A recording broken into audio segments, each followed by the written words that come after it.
Granny used to tell me all the time, sparks when faith and preparation combine. The road been right here all this time, but you gotta look with more than your eyes. And small axe Jesse Ryle representing for I Just Star Mindset, rich forever.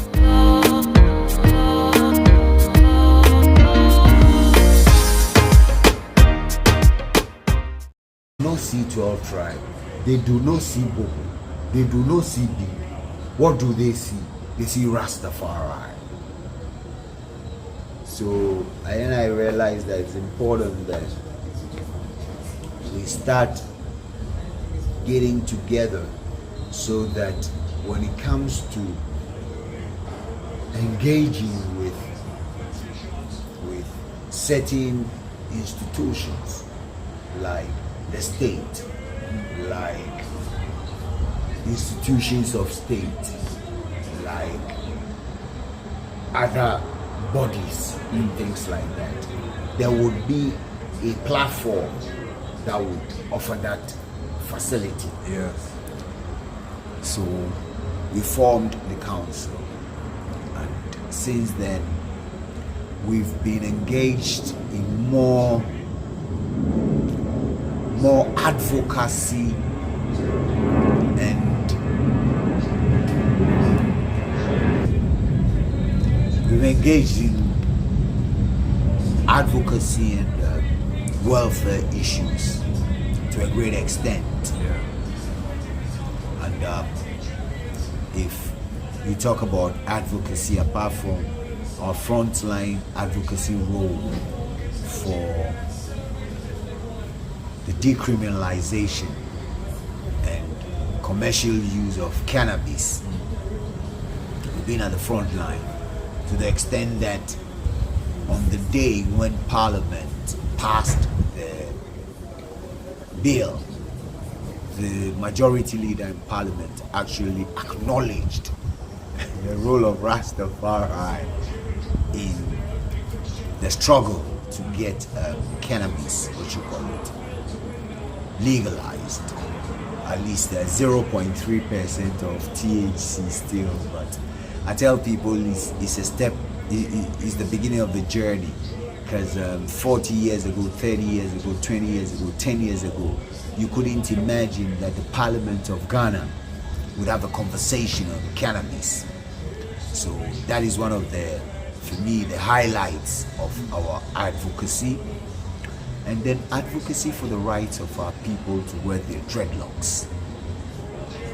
Apart from the landmark case of Tyrone Magai and Oyiniba Krabia, the two students of Achimota Secondary School, there's been numerous cases that we've sorted out with the Ghana Education Service, which didn't make the news.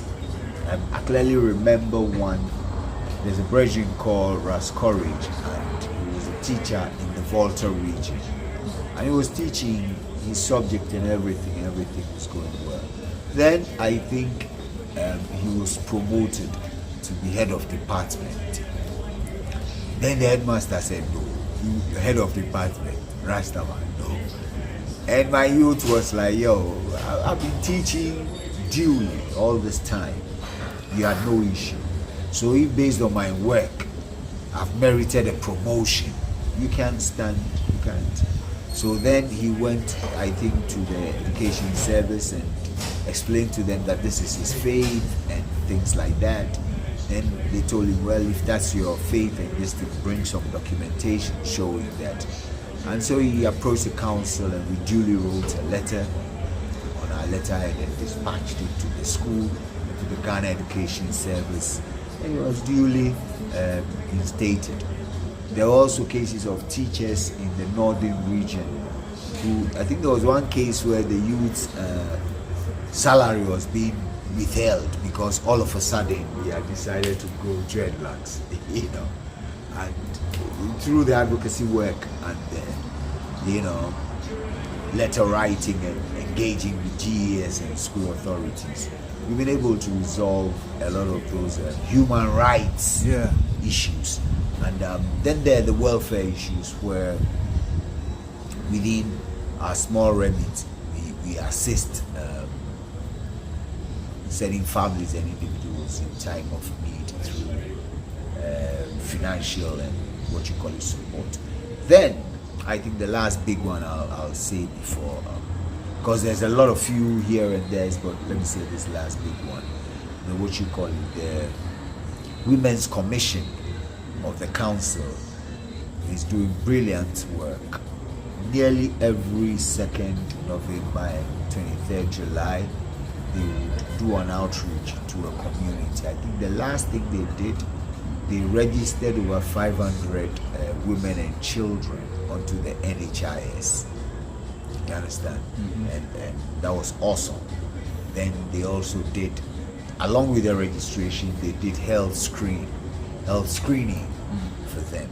And then on other occasions, they've gone to the maternity wards of hospitals and presented items to women on admission. You know, so these are some of the things that the council has been engaged in. Yeah. Powerful. All right. Just two more questions. Repatriation. See, how active is the council and agitating with the government here in Ghana for the return and assisting brothers and sisters in the diaspora? How active are, is the council active and that front agitating for the government, African government, to facilitate and help the brothers and sisters in the diaspora with repatriation, coming back home, knowing the history that some of us was sold into bondage and some of us was taken out illegally.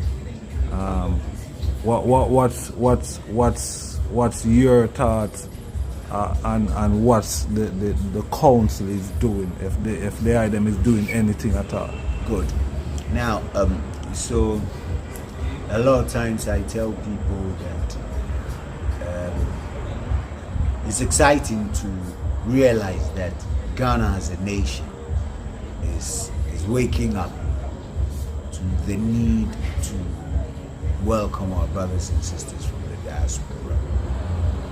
And I remember back in the 90s, early 2000s, when 12 Tribe used to go around Accra every week. And this was one of our key messages, that our brothers and sisters who were taking away against their will want to come back home. So fast forward to how many years later, if now the government is latching onto it. For me, it's exciting and it's long overdue.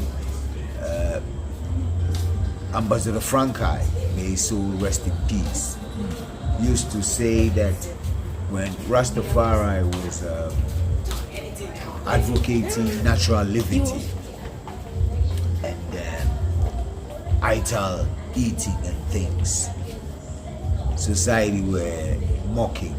Now that's the fashion.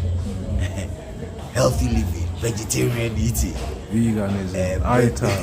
When we were talking about the herb back in the day, they were laughing us off. Now, nations are building their economies through cannabis. So it's exciting to know that now the government has taken the diaspora seriously. And I believe that over the next 4 years, there will be a system where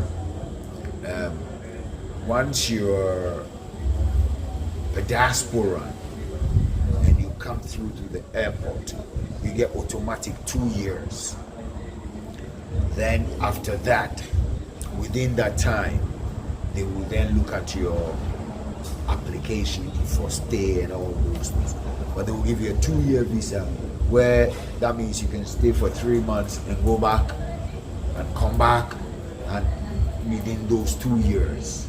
You understand? So those are the things that we're looking forward to, so that granting citizenship to diasporas will be instituted in the laws of the country.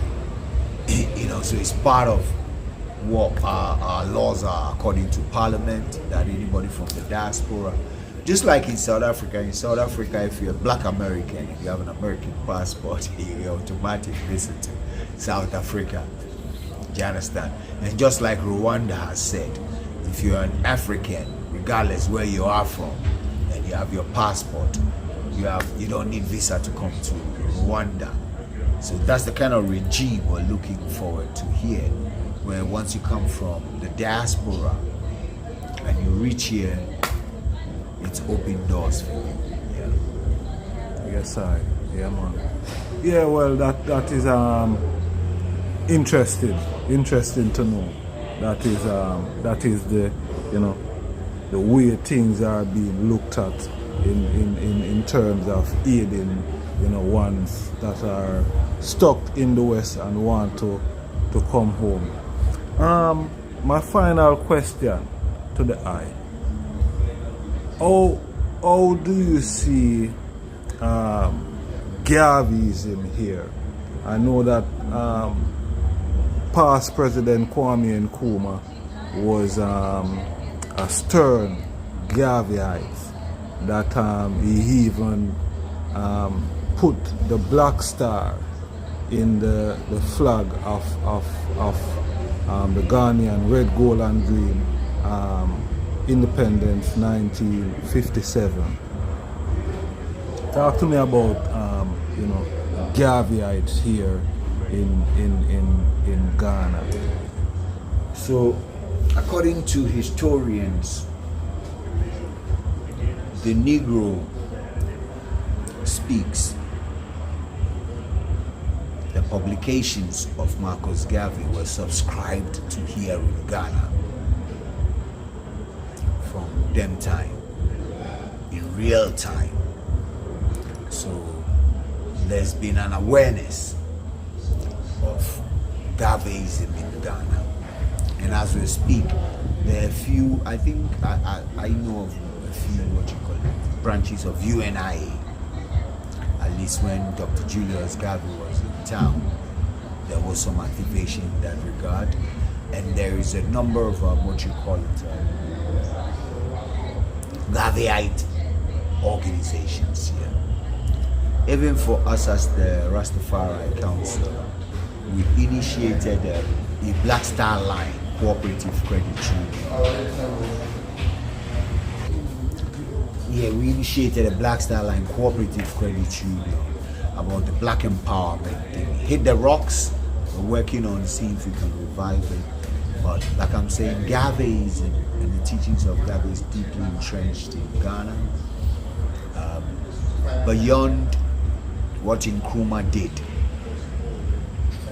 So basically what Nkrumah sought to do was to actualize Garvey's dream. Because Garvey's question was, where are the African big men of affairs? Where's the African country? This. And that's what Nkrumah sought to deliver with Ghana, and by extension, the African continent. So it's a dream that is still relevant, that the black man can do his things, the black man can manage his own affairs, the black man has the right to see his maker in his eyes. And I tell people a story that, look, if you're a Christian and you read the Bible and you read Genesis and they say God was sitting in a garden, what is the soil in the garden? In the best garden in the world, what color soil do they use? It's black soil. So if he's gonna make somebody out of the soil, it's only logical that he makes somebody black. Do you understand? So, long story short, Garvey's teachings are real, and it calls for you to do introspection as an African, to see the world through your spectacles, to align with the ancient African where you're coming from, the glorious past, into an even more glorious future. You know, and that's what Gavi teaches. Gavi in his day was like, think big, buy ships, do those things. And what I tell my brethren and sister is, yo, Gavi didn't have a degree. He didn't have a PhD. And look at what he achieved. And look at all of us here walking up and down. We say we got degree, we got diploma, we got PhD. And you know. So we need to look at the example of that brother from St. Anne's Parish and see how we can learn from his lessons on organization, how we can be able to mobilize our people into a global force where we can be able to build corporations. It should be possible for every Rastafari to say, look, our next project is to build a solar power generating facility in Ghana, you know, and if we all take up subscriptions of even $10 a month, within 2 years We see it done. you understand? So for me, those are the things that now those are the conversations now and I should have. And that was one of the underlying principles for forming the council, that let's have socio-economic conversations going forward. Conversations on faith, on whether Haile Selassie is God, whether the Bible is this and that. For me, those are personal. Well, I meet, what I should be doing is answering the questions you asked. Why is it that we don't have our schools built? Why is it we don't have our corporations employed? Why is it that I, as Rasta people who are using social media extensively, do not have our own social media page? Is a college dropout called Mark Zuckerberg who built Facebook. You know, so for me, those are the conversations I should have. Rastafari, give thanks. My Lord. Mindset. Yeah. Rastafari. Aye, aye.